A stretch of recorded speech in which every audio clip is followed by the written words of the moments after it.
part about transfer portal season is things can just change on a dime out of nowhere. You could be at Target with your wife at 9:30 p.m. Central Time and then see a report that Sam Leavitt is visiting Tennessee. We're going to break down that news from late last night, another news nugget from late last night as well. The Tennessee Volunteers lose a big player on defense. And then we're going to wrap up today's show with Ty Simpson making his decision where he'll be playing football next year. There were some Ty Simpson rumors earlier in the week. I got a feeling those are going to quiet down very, very soon. Welcome in, everybody. My name is Joey Peterson. You're watching Tennessee Football Talk. If you have not subscribed yet, make sure to make that change right now. And if this is not your first time watching and you still have not subscribed, make sure to hit that big red sub button. 175 subs away from 11.5 thousand subscribers. What you get in return, daily free vol shows. That's right, $0, 0 cents. That's all it costs. It's a great time to do it, too. Transfer portal season, it's very busy around here. On 3 was the one who reported it last night. They got it from Austin Price, actually, so shout out to AP. Arizona State transfer quarterback Sam Leavitt is set to visit Tennessee this week. Austin Price is the one who reported it, and Sam Leavitt, based on On3's rankings, is currently the #1 available transfer portal player. Now, I don't want to say the Sam Leavitt connection came out of absolutely nowhere because we actually discussed last week, December 30th to be exact, here's a screenshot from that show, that Tennessee had reached out to Sam Leavitt and some of his representative. But, since then, it's been pretty quiet. We had that update about 8 or 9 days ago and really nothing since. And so it did kind of come out of the blue. And my initial reaction, is excitement. This is the #1 player available in the transfer portal. Obviously, that makes him the #1 quarterback available in the transfer portal. He could throw the ball. He's dynamic with his legs as well. And to me, it felt like going into the portal, Tennessee was going to be very, very aggressive at the quarterback position. And we didn't see that through the first 4 days or so. We're almost a week into this thing. And this is the first time they've scheduled a visit for a quarterback. And so over the last couple of days, I'd kind of been like, what's going on? What is our plan? Now Sam Leavitt might be a plan. And maybe a pretty good one at that. 20 games played in his career. 2024 was his breakout season with Arizona State, leading them to the college football playoffs. 24 touchdowns to 6 interceptions, 5 rushing touchdowns on top of that. This year, only played in 7 games. His season got cut short due to foot surgery, but 1,600 yards, 10 interceptions, 306 rush yards, and 5 rushing touchdowns to his name. He is a heck of a player. He is a really, really special talent, and he would give Tennessee's offense something they haven't had since 2023, and that is a quarterback that has really, really good mobility. But Sam Leavitt would also bring what Nico Iamaleava did, a really good arm as well. An accurate arm as well, should I say. Let's talk price, though, because this is really, I think, the biggest talking point when it comes to just the transfer portal in general these days. Some of the top quarterbacks signed. Brendan Sorsby got $5 million from Texas Tech. Josh Hoover signed with Indiana. That number's undisclosed, but Drew Mestemaker got $1.75 million. And this was a part of my frustration before we found out this Leavitt news. It felt like Tennessee was just sitting back. All the top quarterback prospects were going elsewhere. I would have paid $1.75 million for Drew Mestemaker. I would have paid $2.5 million without thinking for Drew Mestemaker. So you could see my frustration. And that's where my second thought comes in on the Sam Leavitt news, right? First thing was excitement. Second thing is there's a little bit of worry from myself about the price of it all. Now, you do have to remember, okay, he is an Adidas athlete. So there is a chance, since Tennessee is Adidas' flagship school, that you can call up the reps over there and say, hey, we don't have the NIL budget, but maybe throw an extra $1 million on his contract with Adidas. I don't know how these things work. This is all speculation from my end, but I could see that being a possibility. But the price I'm worried about, the reason is because I could see this becoming a bidding war between Tennessee and LSU. This was Sam Leavitt last night, right next to Lane Kiffin, courtside for an LSU Tigers basketball game. And I get what a lot of you guys are saying right now. Joey, LSU is going to be all over the Washington quarterback that just entered the transfer portal last night, Damon Williams. LSU's not interested in Sam Leavitt anymore. Matt Zenitz is the one who reported it. 10:17 p.m. LSU expect to be a team to watch for transfer quarterback Damon Williams. Well, he might not really be entering the transfer portal because later, about an hour after that, On3 reported Washington plans to enforce its contract with Damon Williams, which was signed 4 days ago.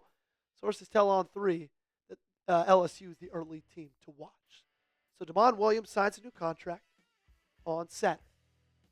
We get to Tuesday, he enters the transfer portal.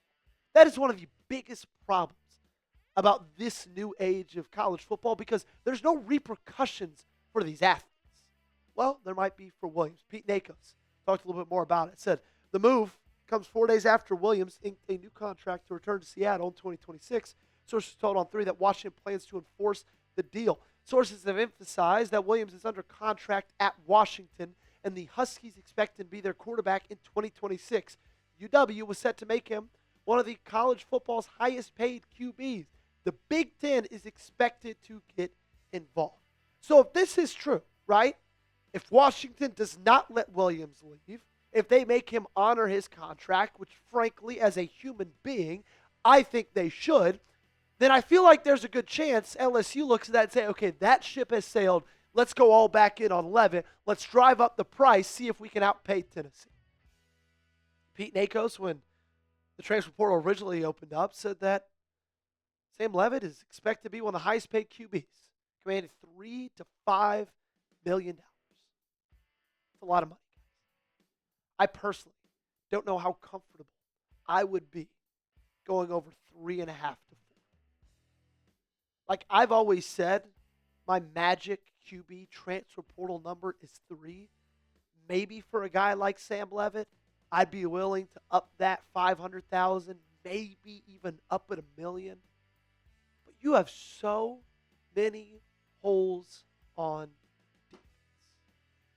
And even more now than you did 24 hours ago. And I hate to tell you, but that defense sucked last year. And those guys are leaving. And I get it. You're going to get a ton of players that step up in new ways, going from jumps from year 1 to year 2, year 2 to year 3. That's just the natural progression of college football.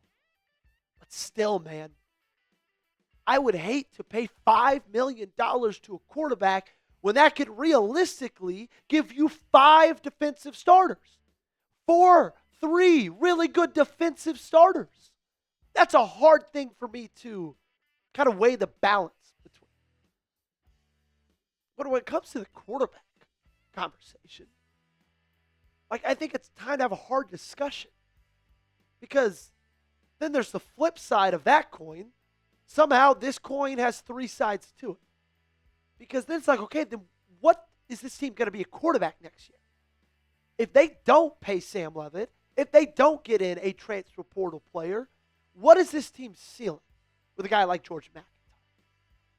I was really excited about George McIntyre in college.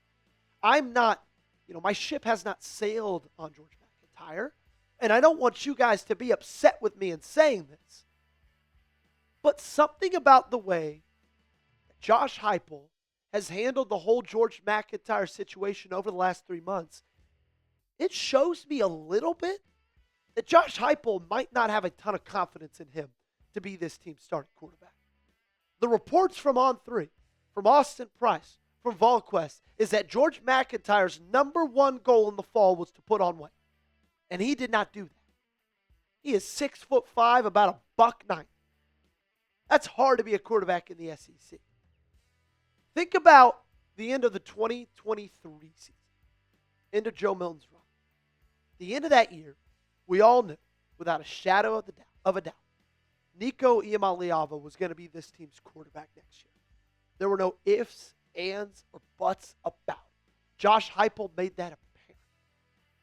For some reason, he's not making it apparent about George McIntyre, and to me, that speaks to something.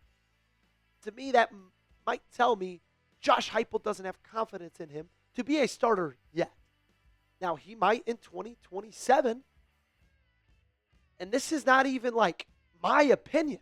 I can't have an opinion on George McIntyre. I'm not at practice. We haven't really even seen him in games. I'm just telling you how I'm reading the tea leaves with how Josh Heupel's handling this whole situation. Because it's an interesting situation. What say you guys? Let's talk about Sam Leavitt. Go back to that. Fill in the blank for me. I would pay Sam Leavitt blank $1 million. Let me know your answer down below. A guy who had to have 2 years of eligibility. Not saying he'd be here for 2 years. Could be going to the NFL draft a year from now. But 2 years of eligibility. We got to give you a quick shout out to this awesome deal before we get on to our next major news. Chatsports.com/10black shirt. Just $35 for that long sleeve black Tennessee Volunteers t-shirt. One of my favorite things about going back to Knoxville every now and then is hitting up the Vol Shop. I did it the 2 times I was in Knoxville for games this year. The Arkansas game and for the Vanderbilt game. We won't talk about the Vanderbilt game. But the thing about the Vol Shop is I love looking. I can rarely buy because it is so expensive. You're not going to find a shirt like this for this price. I put the link in the comments and description of today's video. Chatsports.com/10black shirt. Take advantage of that price while it's still there. So Jordan Ross, second part of this major news, entered the transfer portal yesterday. And I was pretty bummed out. I'm not going to lie. Like, I absolutely hate this. I think this is Tennessee's biggest loss so far. And I don't even think it's necessarily close. I mean, this dude was a 5-star on some sites, high 4-star on a lot of others in the 2024 class. You were expecting him to be your number 1 edge rusher, your number 1 defensive lineman in the 2026 season. And it especially hurts to be this late. Like, the portal's been open for 5 days. I would assume every big name that would have entered by now, or at least by last night. And he kind of caught me by surprise. Look, this is the ripple effect of not keeping Coach Chop. He had really good relationships with all these recruits. He's a great recruiter. That was his biggest thing. And you didn't keep him on staff. Word is he was not, cool with having an off-field role, which all power to him. He's going to bet on himself. But when you don't retain a guy like that, you lose players like that. I would have thought Rodney Garner had the prowess to keep him on staff, but sometimes just money talks. And Jordan Ross realizes he can go get paid if he goes somewhere else. It sucks about this day and age of college football. Adam Trick committed yesterday to Texas Tech, as did Mateen Ibirogba. But Trick was an edge defender I was really excited about. So now my attention turns to last Monday. And Chaz Coleman came to Knoxville, Tennessee after Baton Rouge. Yesterday, he was in Ohio State. And look, whatever you offered him on Monday, offer him. You have no more edge rushers. None. Josh Josephs, NFL draft. Caleb Herring, Jordan Ross, transfer.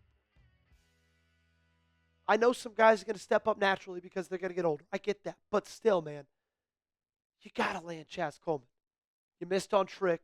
Guys are leaving. You need somebody on the defensive line.